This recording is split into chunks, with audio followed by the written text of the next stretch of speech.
SES Software has been on a roll recently, with the announcement of a long-awaited UK revamp, the addition of coaches, the imminent release of the Louisiana DLC for the American counterpart, Iceland, Ireland, special transport, new trailers, new trucks. The list goes on. There is a lot to get excited about for Truck Simulator fans, but the brakes have yet to be applied, as not only does the Euro Truck Simulator 2 title keep getting outdated, a new area in the form of the Nordic Horizons DLC has now been released, which expands on the boundaries of the Scandinavian refresh and features fresh surroundings to explore towards the northern parts of Norway, Sweden and Finland.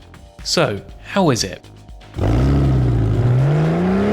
The first thing you'll notice from this new area is just how massive it is. This gigantic new area is filled with a multitude of cities, landmarks and scenic towns that my British brain will never be able to pronounce correctly, such as Nordjosgobotn. A trip from Norway's capital Oslo to the very northern tip, Honningsvåg, will easily scoop up a few hours of your time, while over 2,000 kilometers is applied onto your truck's odometer. For comparison, a trip from Oslo to Venice will take around the same time, requiring you to travel through 5 different countries in the process. Anything to the north of Bergen, Oslo, Uppsala, Pori and Tampere is where the new map starts, but as is the case with the previous map DLCs, you'd be hard pressed to find exactly where the Scandinavian DLC ends and where the Nordic Horizons DLC starts, so the transition between the two maps will be completely unnoticeable. After crossing this unknown border, with 22 tons of empty pallets in tow, the road furniture is accurate to each country. Sweden contains diagonally dashed lane markings, blue signs and a fenced 3-lane configuration along its E4 route, with Norway featuring the well-known yellow centre lines, yellow signs and red and white warning signs. Finland, meanwhile, has white centre lines and blue or green signs along its highways, with both the former and the latter countries sharing the same yellow and red speed signs. Norway has these in white and red. Those minute details go a long way, and it's especially true for the beautiful landscape you'll come across throughout your travels. One minute you'll be cruising through forests that are abundant with large trees. The next, a tremendous expanse littered with fjords and lakes while travelling through the narrow roads. I found myself stopping to take many pictures throughout my time with this DLC, as parking at a fuel station adjacent to a lake has never been this picturesque. As we're on the topic of fuel, the diesel here is cheap, but you will need to fill up often due to the long distance driving within the huge map.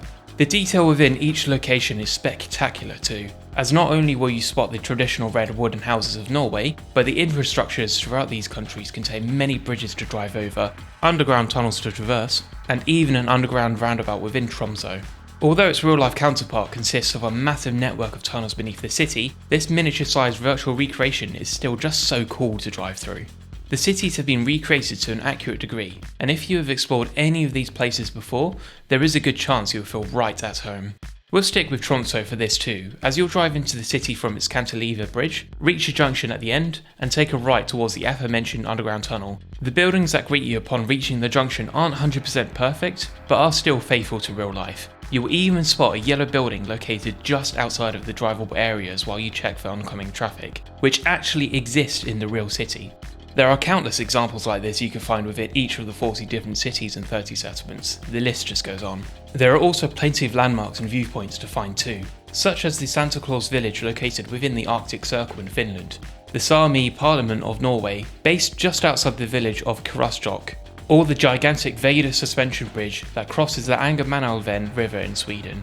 Smaller details have also been scattered about the map, such as the differently themed bus stops within either of the 3 countries, or even ambient sounds of wildlife if you're passing through a swampy area, for example. Lots of exploration opportunities will arise throughout this new massive map, all of which are located within such an incredibly beautiful surrounding landscape. Now, although the feedback has been largely incredibly positive so far, there are just a few minor grips that I personally have with this DLC. As with the rest of ETS2, the AI are absolutely stupid and have a mind of their own, especially when it comes to roundabouts. They seem to either ignore your presence entirely by disobeying the local laws of roundabouts, those being give way to those already inside the roundabout, by either cutting straight in front of your path, or even stopping in their tracks to let you in, both of which are mildly annoying to say the least. I personally experienced a collision due to an AI driver getting extremely impatient and drove into the side of me. Clearly, I was taking up too much of their time by passing them. Now, obviously this is not solely down to the DLC itself, but this has been an issue ever since I can remember. There are interchanges in here that seem to have been pasted from previous parts of the map and applied onto this DLC.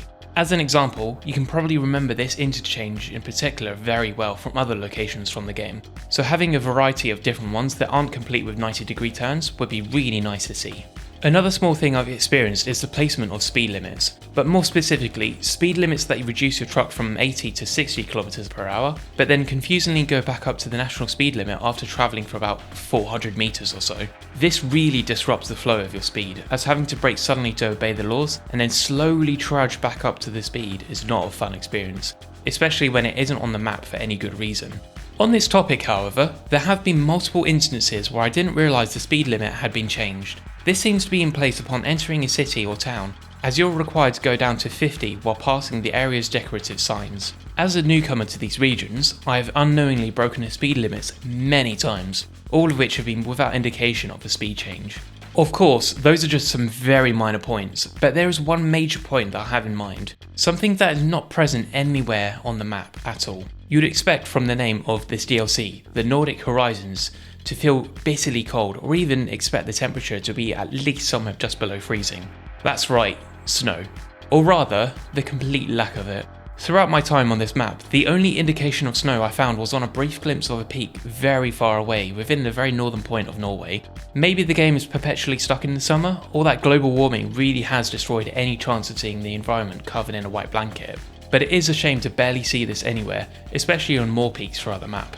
But regardless of those tiny negative points, what you get with this DLC is a lot of charm and an endless amount of scenery to look at while you traverse along the grey stuff below you. Just try not to take your eyes off the road too much, otherwise you'll end up lying sideways in the prettiest landscape your truck has ever been part of.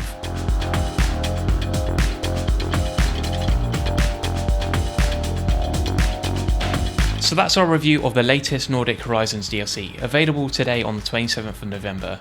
Information regarding the price and requirements can be found in the description below. But what do you think about it, and would you like to see more ETS2 content from us in the future? Let us know in the comments down below. In the meantime, however, thank you so much for watching and have a great day.